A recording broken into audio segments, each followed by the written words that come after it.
Rumah pelaku pembunuhan bocah saat pergi ngaji dibakar warga. Sebuah video rumah dibakar viral di media sosial, medsos, Jumat, 5 September 2025. Di mana, rumah dalam video dinarasikan merupakan milik pelaku pembunuhan bocah perempuan di Kabupaten Kolaka Timur, Provinsi Sulawesi Tenggara. Sebelumnya, bocah perempuan dibunuh saat berangkat mengaji di Desa Wundubite, Kecamatan Polipolia, Kabupaten Koltim, Provinsi Sultra, Jumat pagi.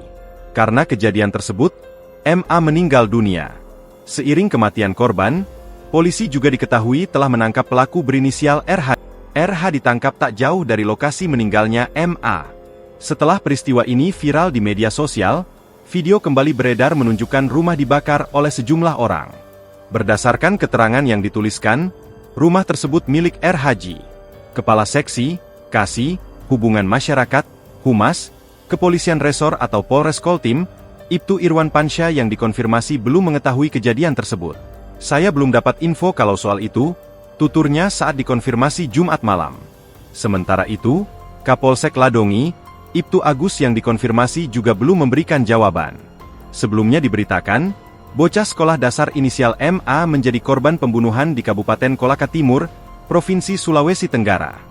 MA dibunuh saat berangkat dari rumahnya ke lokasi tempatnya mengaji yang berada di desa yang sama yakni Desa Wundubite.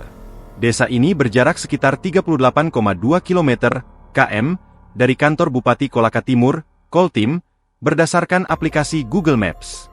Pusat pemerintahan sekaligus pusat kota Kabupaten Koltim ini berada di Jalan Poros Kolaka Kendari, Desa Lalingato, Kecamatan Tirawuta. Jarak kabupaten ini ke Kota Kendari, ibu kota Sulawesi Tenggara, sekitar 112 km, dengan waktu tempuh berkendara 2-3 jam.